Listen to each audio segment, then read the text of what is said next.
From the Times and the Sunday Times, this is The Story. I'm William Hague.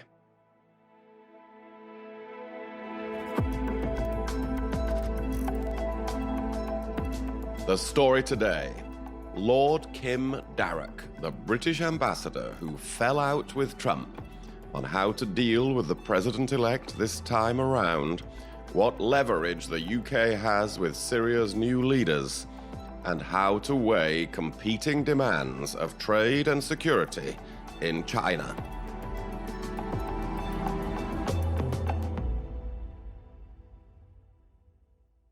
Kim Darroch, welcome. My guest on The Story today, Lord Darroch of Kew, somebody I got to know pretty well when you were, in a sense, working for me when I was the Foreign Secretary. You were the UK's permanent representative to the European Union in Brussels, the ambassador to the EU. And you were so well thought of, David Cameron made you the National Security Advisor to the Prime Minister. And then what is regarded as the very top of the tree in the diplomatic service, ambassador to the United States. But you were a zoology student, so explain your journey from that into this very distinguished diplomatic career. To be honest, it was the opposite of a sort of lifetime's ambition or vocation. I went to a direct grant school, a kind of school that doesn't exist anymore, because I was lucky enough to get a scholarship. And my O-levels were sort of average in both arts and sciences. And the people at school, the teachers said, it's much easier to get to university. The grades they demand are lower if you do sciences than if you do arts. So I chose the softest, fluffiest science of all, which was biology. And I applied to Durham, and they accepted me. But I never had the intention of being a zoologist. And I discovered when I got there that actually most of the people doing the course were really dedicated to it and read outside the subject and spent their holidays doing this. I'm pleased some of them were. I did none of that. And I got a very average degree, a 2-2, and then thought, what will I do? And actually my girlfriend at the time, now my wife, said, well, you like travel, why don't you try for the Foreign Office? So I did. And the rest is history. As I mentioned, you got right to the top. 2016, you become ambassador to the United States, just as the United States political system changes in a big way with Donald Trump winning the election.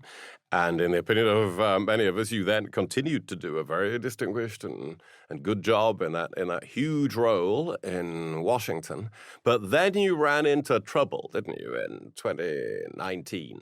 You sent a report back to the government, which is absolutely part of your job, to the British government, telling them what was going on in Washington. And you said things that were unflattering about the Trump administration, that it was clumsy, that it was inept. And Theresa May, who was the Prime Minister, backed you up. But this caused something of a storm in the United States, and Donald Trump himself got involved in it and started attacking you. Yeah. So pick up the story for us. Explain what happened then. One of the things that isn't generally realized about the report is I actually wrote it 6 or 8 months into the Trump administration, and it leaked, or was leaked, 2 years after that. So this was quite an early assessment of how the Trump administration was doing. And I don't think there'd have been many independent, objective observers who would have disagreed with any aspect of the report. I remember, before going to Washington, having a short meeting with the Prime Minister, obviously I'd worked for David Cameron as National Security Advisor, and he had said, I'm fed up with reading, diplomatic reports that are couched in code and say on the one hand and on the other hand, for goodness sake, tell it like it is. Right. I tried to make a thing throughout my career of telling it like it is, because obviously classified things, just a small audience, and you want to catch ministers' eyes. So I'd always done that, and I got away with it for 42 years, and then this thing leaked. And in a way, once that has come out, you're not going to get the access to the White House or the top levels of government. So, I basically resigned within, I think, 2.5 days of the leak. But in the lead up to that, you had 3 years there, I think roughly 3 years, while Trump was president. Do you remember the first time you met him? You will have presumably presented credentials to him or to the outgoing president. It was still Obama. So I presented them to Obama. So we're talking January 2016. just as the Republican primary process is starting. Remember, about 2 weeks after he arrived, having a breakfast with top commentators and punditry from the Washington environment, some of them who had their own websites, some of them who were commentators for newspapers. And one of them said at the outset, they said, there is this strange phenomenon at the moment, which is Donald Trump is leading in the opinion polls. It's not going to last. He will be like a shooting star in the night sky. But watch it while you can, because it tells you something about the mood of the country. And there was a strong murmur of assent from around the table. So that's a little story of just how unexpected this was for even the experts. And he won the election. And I then managed to get Theresa May in as the first foreign visitor to see Trump. And I had a brief chat with him then. And then over the course of the next 2 or 3 years, I saw him in action a fair amount. But I wouldn't say I ever had, one-to-one with him for more than 5 or 10 minutes. But then he's the American president. I'm a mere ambassador. I mean, I saw his national security advisors who changed basically once every 9 months. Yes, there were a lot of those. A lot of those. And his economic advisors almost every week. So in a sense, the strange thing about the Trump White House was the senior staff were in a way much, much more accessible than the Obama team were in his last year in office. So access up to that level was very good. And, you might see him in the corridor and say hello to the president as he walked past. But he spent a lot of his time, most mornings were in his private quarters when he was watching Fox News time. Yes. And quite a lot of the other time, he was with his staff complaining about stuff that was going on that was in the media. So, it was a different organized White House from, say, the Obama White House. Right. The Republican Party I knew for a long time was the party of John McCain, of Mitt Romney, of George W. Bush. I always found it easy to get on with all those sorts of people. They were closer to being a British conservative like me. Trump is a huge change in the Republican Party, a kind of populist takeover of the Republican Party. Do you think this is an aberration? Are we ever going to go back to the Republican Party of John McCain and Mitt Romney, or has that gone now? The party of small government and low taxes and standing up to dictators and being tough on Russia and of free trade. Ronald Reagan. And all of those things have gone. I mean, the fascinating thing about the last election is that in every single voter demographic and in every single part of the country, Trump did better than he had in 2016. Now, only marginally. It didn't mean he won, for example, college-educated males, but he did better. So it felt like the whole country had moved kind of 5 centimeters to the right. And there's a lot of debate now about whether this is a paradigm shift in American politics, whether the landscape has changed permanently. I mean, a lot of people think it has. I take a different view. I think this is the unique Trump phenomenon. And I think there is something genuinely unique about Donald Trump. And I'm not sure, although there are lots of putative successors out there, starting with J.D. Vance and going through the MAGA hardliners in the Senate and in Congress. But I don't think any of them have that Trump magic, that Trump appeal that connects him so uniquely with both America's blue-collar classes, but also there were as many BMWs turned up to Trump rallies as pickup trucks because the business community was largely behind him, because they thought he would be good for business. And I'm just not sure, particularly with the sort of blue-collar classes that support him so strongly, that they will necessarily shift that to a Trump successor. Also, an awful lot depends, as always, on how he does in this term, and whether it goes well or it all ends in tears. Yes, and I think you said we have to stand up to him, not suck up to him. But that's going to be tricky, though, isn't it? Because we depend on the United States for so many things. Almost all aspects of our defense technology and defense industries, you need American parts and ingredients. So America always has a pretty strong hand to play. Yes. When I say stand up to him, I think that means you have to argue your case as powerfully and persuasively as you can on issues where you disagree with him. Now, I'm not saying he will because we can't know, but let's just take Ukraine as an example. If he is inclined to do a deal over the head of Zelensky. And remember, he did a deal in Afghanistan with the Taliban over the head of the then Afghan government.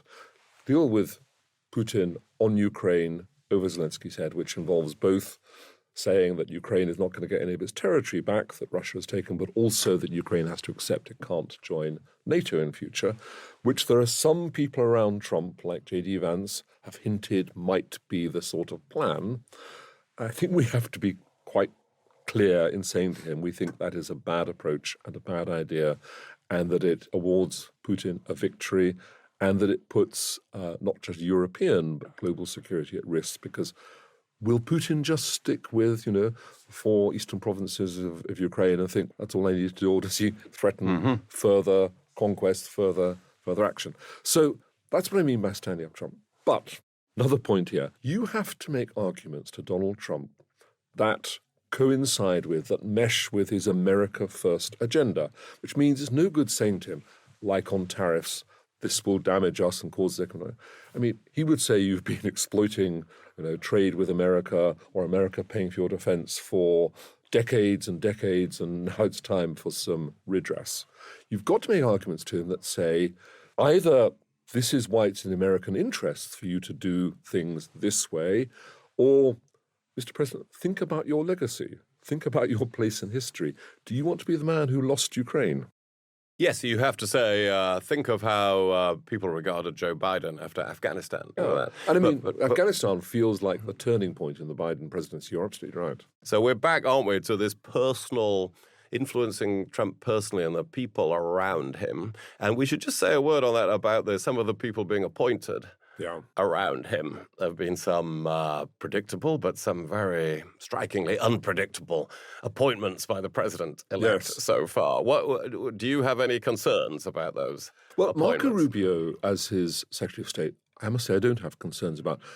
Rubio is a more mainstream Republican. I mean, he will be very much under Trump's watchful eye, because Trump in the end will insist on making the final decisions on the big international issues, and Rubio isn't necessarily absolutely signed up to the sort of America First vision of the shape of the world, but he's an intelligent and effective politician who's had quite a distinguished career in the Senate, and I think he'll be fine to work with as Secretary of State. And he's very tough on Russia, and he's especially tough on China. Some of the other appointments, I mean, I don't know whether Mr. Hegseth will make it through the Senate confirmation as he's the Defense Secretary. And my money would be not, actually.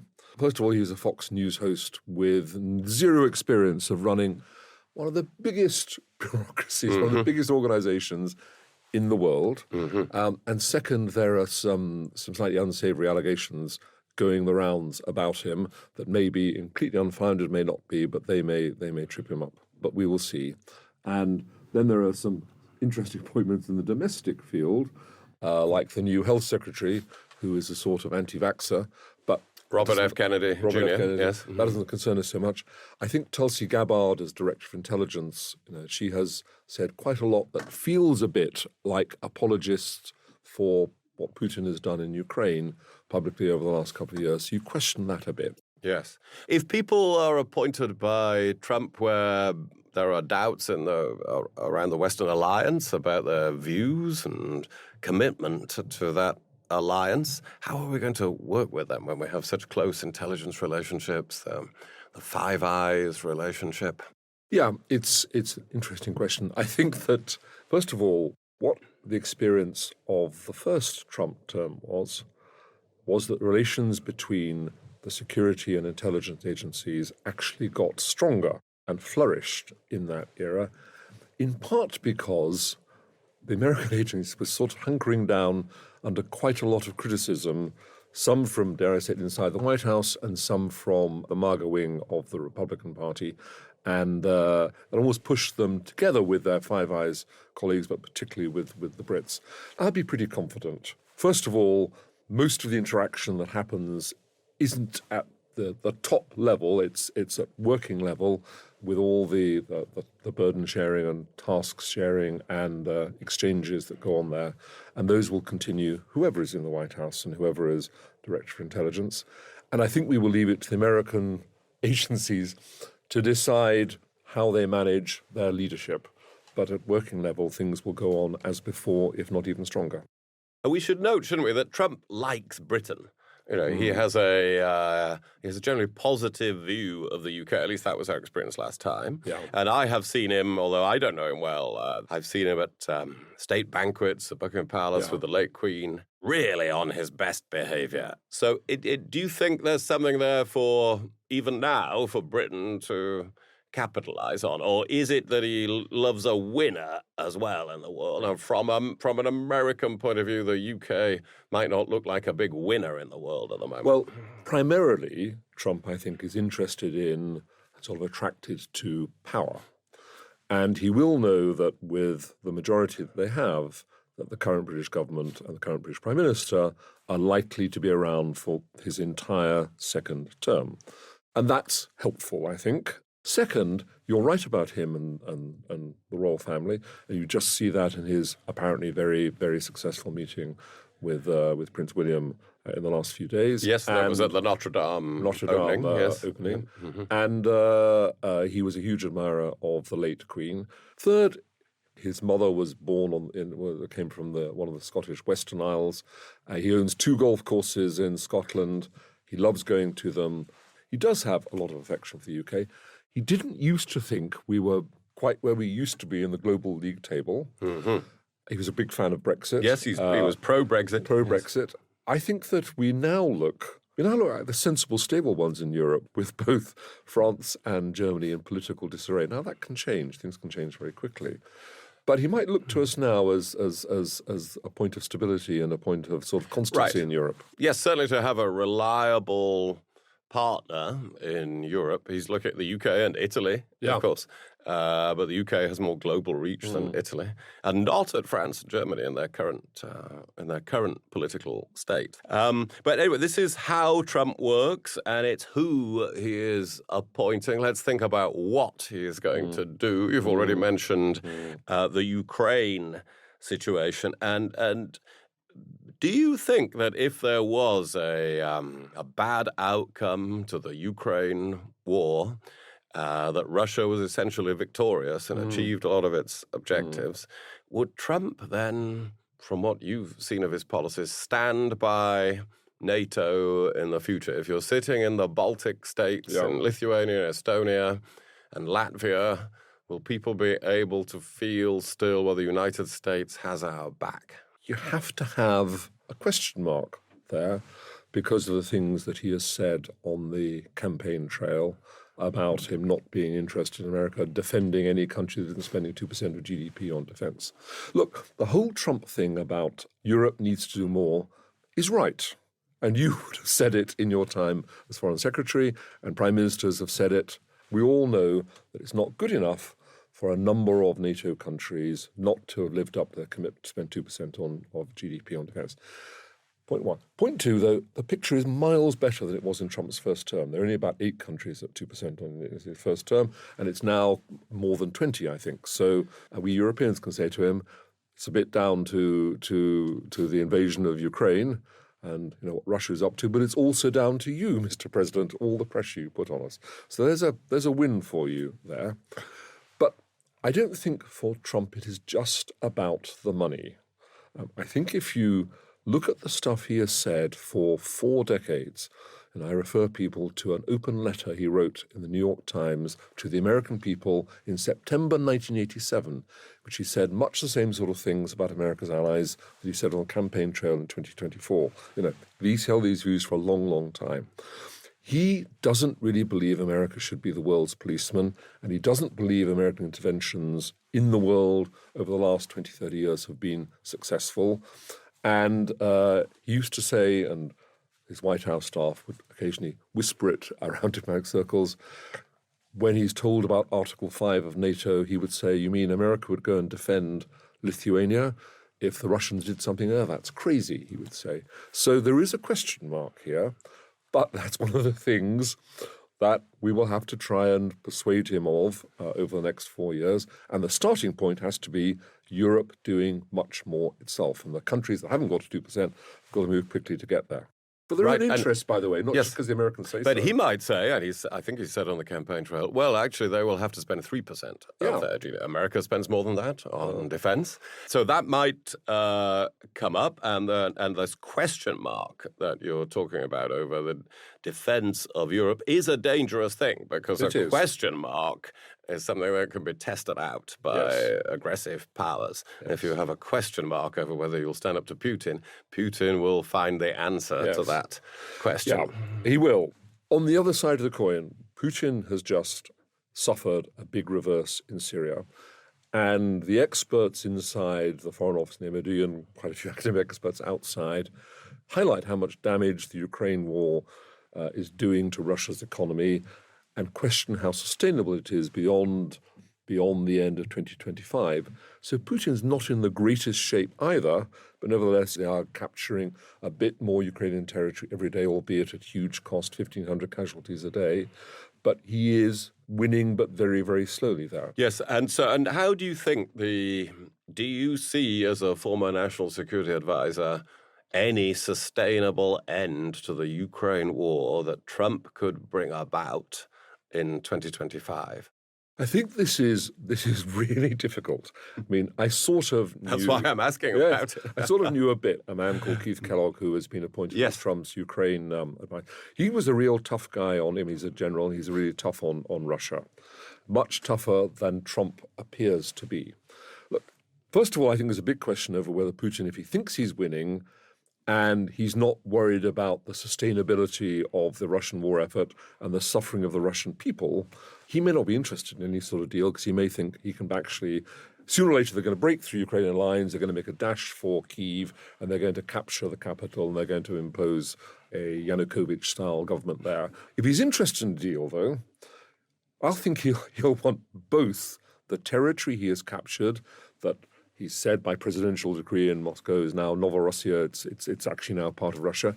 But the war is not primarily about land for him. Mm-hmm. It's about Ukrainian sovereignty. It's about Ukrainian orientation. Right. It's about them looking eastwards, being a client state of the Soviet Union, a vassal state of Russia. Sorry, yes, not part of NATO. Putin will want to know that Ukraine will not join the West, cannot join the EU, cannot join NATO.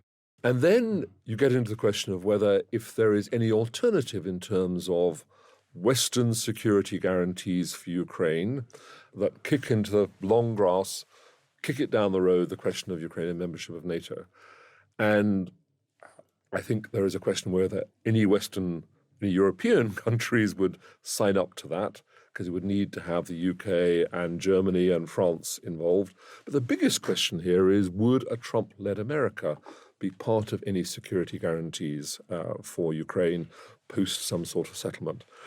And that goes against all of Trump's instincts. But I don't think it's credible without America as part of it. And I don't think we would be part of anything that didn't have America there. I've already heard on the radio former British Chiefs of Defence Staff saying out of the question that we would do it without America now. That would be the advice they would give to the Prime Minister. That is absolutely the advice that they would give. So a Ukraine peace settlement is going to be phenomenally difficult to bring about. Yes. The other big Trump policy that could make a huge impact on people here in Britain is on trade, on levying tariffs. He's talked about 20% tariffs, 10% tariffs on the whole world.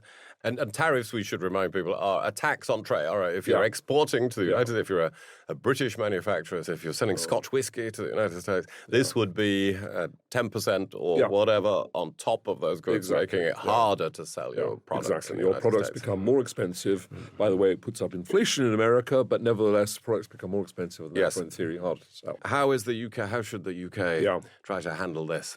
I am told by American friends, including some on the Republican side of the aisle, that some of the very senior, very, very wealthy billionaire American business men and women, but mostly they're men, who supported Trump, visibly, publicly supported him, are now forming up to him to say, Donald, we've got you your re-election, your second term.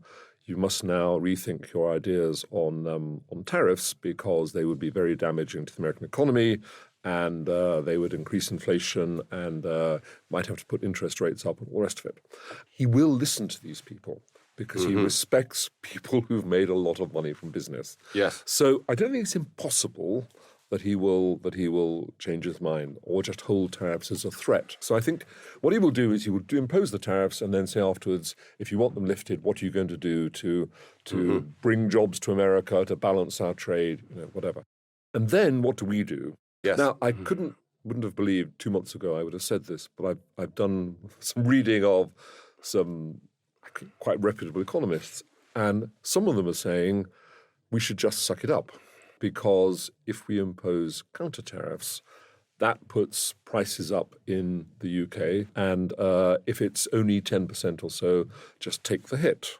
But I do think the European Union is already developing, the Commission is already developing its retaliatory list, and the Europeans will retaliate. And I think it's maybe quite difficult for a British government to do nothing if the Europeans are all retaliating by, doubling the price of Harley Davidsons and Yes, this is a tremendous dilemma of the British government. Well, let's take this on to the Syria situation, which you mentioned briefly earlier. And Trump has said, true to form, that this is not America's fight. Yeah. That America shouldn't be involved. But actually, America has been involved in the last few days in attacking potential camps for international terrorists, Yes. ISIS. America has a huge interest in ensuring that chemical weapons that exist in Syria are secured or destroyed. So we are straight into one of these situations where you can't just be isolated from the conflict. Do you think Trump would actually take some action in Syria? His Middle East advisor is pretty unknown, so I don't know what his Middle East advisor will be. But your starting point with Donald Trump has to be what has happened in Syria and that extraordinary instant collapse of the Syrian army in the face of this HTS attack. It's a huge setback for Russia, and it's an even bigger setback for Iran. And so that's got to be good for the West, you would think. But there are now lots of risks that Syria will go the way of Iraq after the fall of Saddam Hussein and Libya after the fall of Gaddafi, and will descend into chaos because there is the HTS which won the battle with Assad and defeated the Syrian army. But there are dozens of militias in Syria, and it's a complex country, 75% Sunni Muslim, 10% Kurds, 10% Alawites, 10% Christians. Whoever takes over, if you want to unify and pull Syria together, you need to basically bring those communities on board. Otherwise, the whole thing will become very, very divided and fall into a new form of civil war.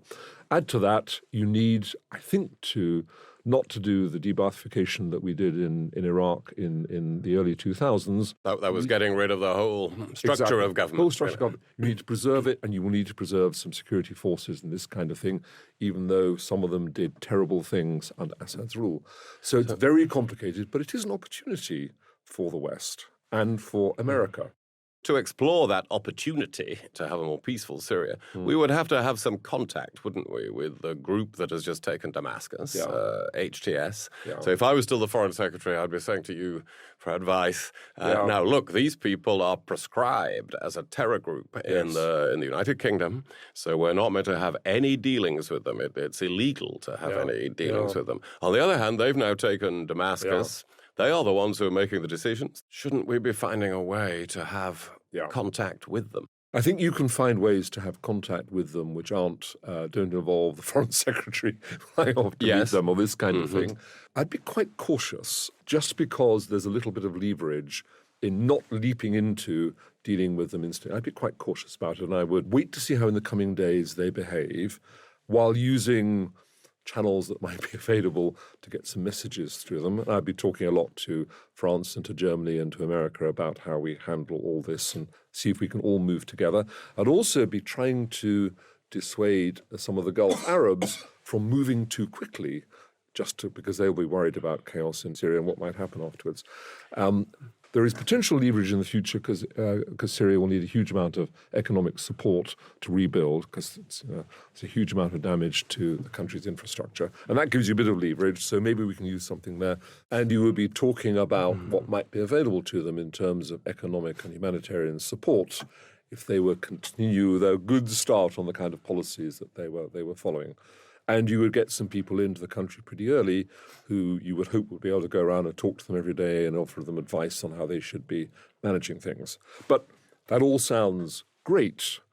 The likelihood is that it won't go that well just because that's the nature of what we've seen in the past. It could just be the latest stage in an even longer civil war. That would be the depressing You thing. were involved in all of this in Syria. And this is a long, long story. And this goes, the Alawites and the Assads had the country for 50 years.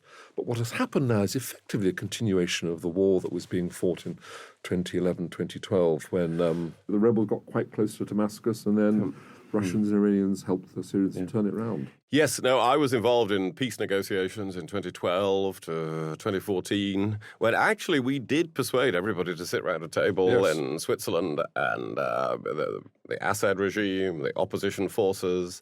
And we and the Americans really pressed the opposition to be ready to share power in Syria with Assad and to end the war. But the Russians never pushed Assad into doing that on the other side.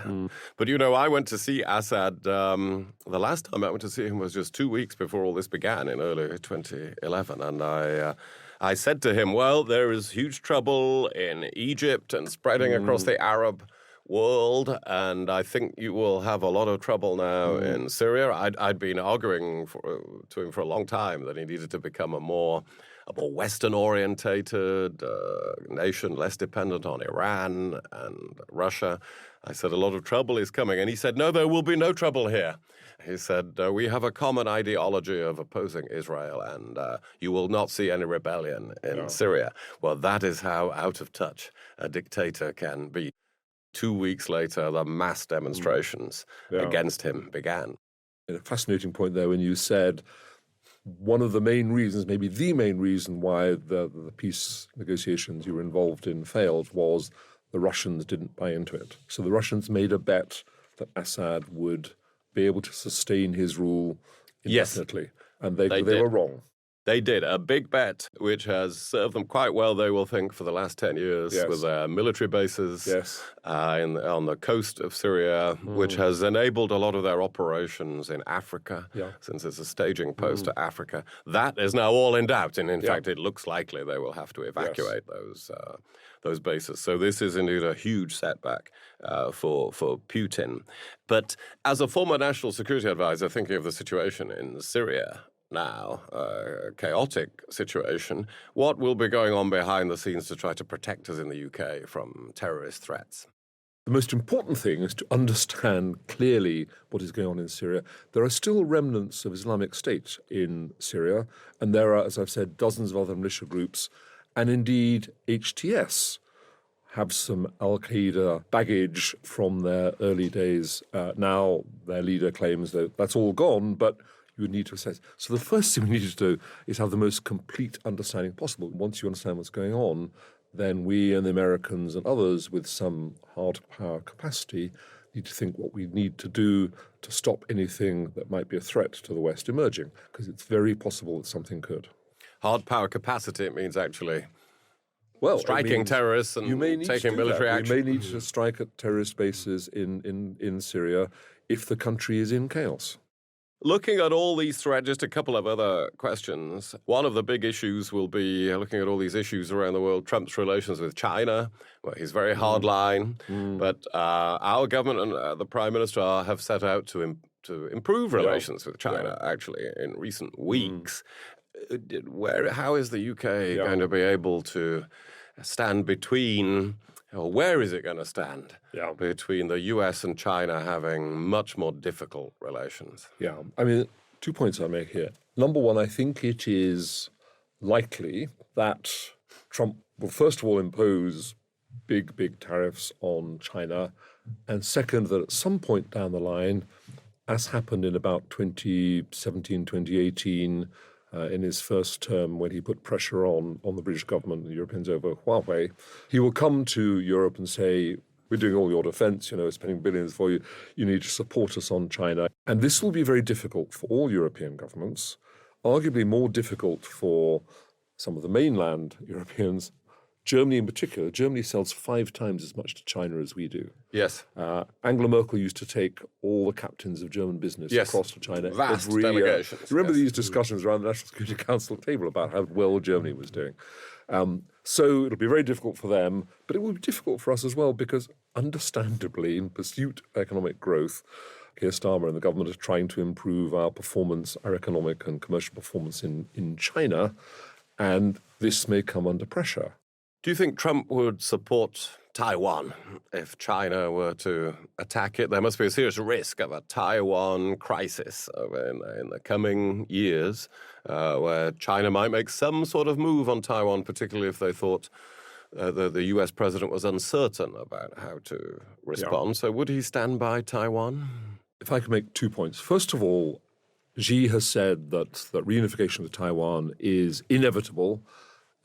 And there are those military experts who say that the Chinese military are being configured for a possible attack on Taiwan sometime at the end of this decade. So the thought is out there, the speculation is out there about Xi's intentions. Second, on Donald Trump's views, I refer people to the John Bolton autobiography about his time as Trump's national security advisor. It's called In the Room. He tells a story about trying to persuade Trump to take Taiwan seriously, to care about Taiwan's future. And Trump, reportedly, according to Bolton, says, you see this pen I'm holding, John? See the nib of this pen, the point of it? That's Taiwan. See this desk in front of me, the Resolute desk? That's China. I'm really not interested in the future of Taiwan. I think Chinese diplomats have read John Bolton's book, and I think they may think that a Trump presidency is an opportunity. That Xi may think that. I don't think he's going to invade because I think this is an export-led economy, China, and he would be worried about the Western reaction, about all the sanctions, what that would do to the Chinese economy. And the Chinese Communist Party are always first and foremost interested in their own survival. I do think there are ways in which he can put more pressure on Taiwan, more incursions into Taiwanese airspace, more incursions into their territorial waters, maybe even something that looks like a semi-blockade on commercial shipping into and out of Taiwan. And Taiwan's command of the global semiconductor market is such that anything that disrupts Taiwan's trade with the rest of the world is hugely disruptive for us in the West.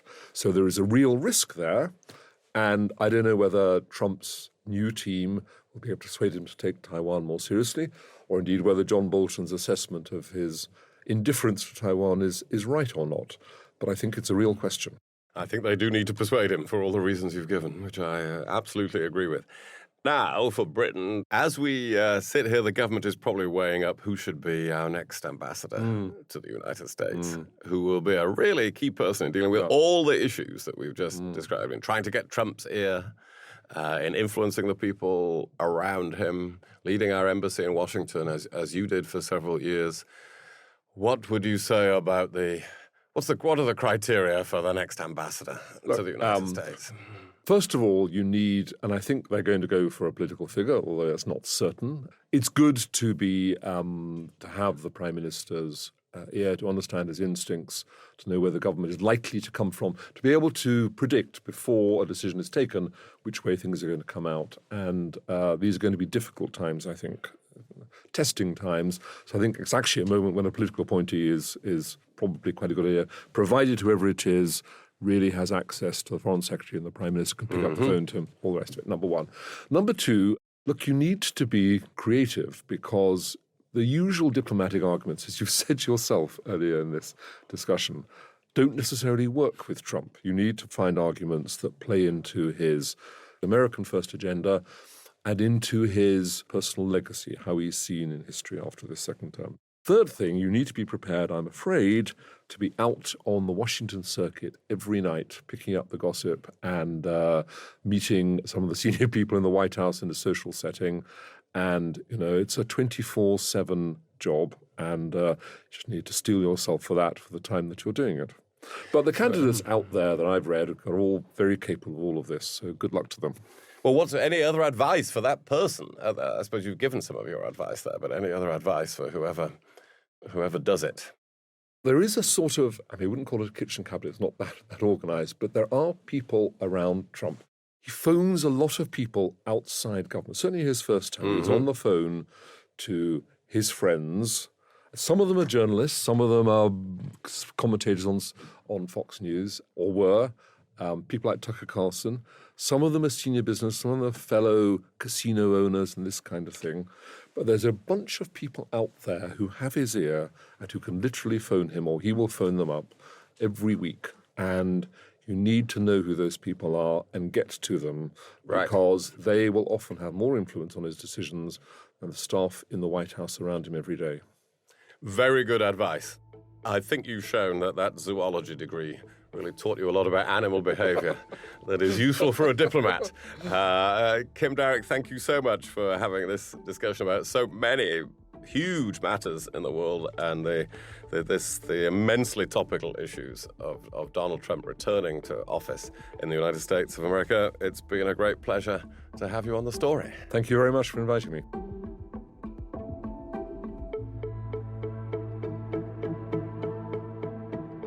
That was Lord Kim Darroch, formerly the UK's ambassador to the United States and National Security Advisor to the Prime Minister. Today's producer was Olivia Case. The executive producers were Fiona Leach and Edward Drummond. Sound design and theme composition was by Mao Losetto. And I'm William Hague. If you've enjoyed this episode, you might like our previous one, Putin's Nuclear Blackmail. It's all part of their psychological warfare against the West to try and spook us, and it's working. And the big lesson of this war is that nuclear blackmail works. If Ukraine hadn't given up its nuclear weapons after 1994, it wouldn't have been attacked. And if we weren't scared of Russian nuclear weapons, we would have given Ukraine all the money and all the weapons that it needed in order to win. There's a link to it in the description of this podcast. Do leave us a review. It helps others find us. And if you'd like to get in touch, it's The Story at thetimes.com. See you again soon.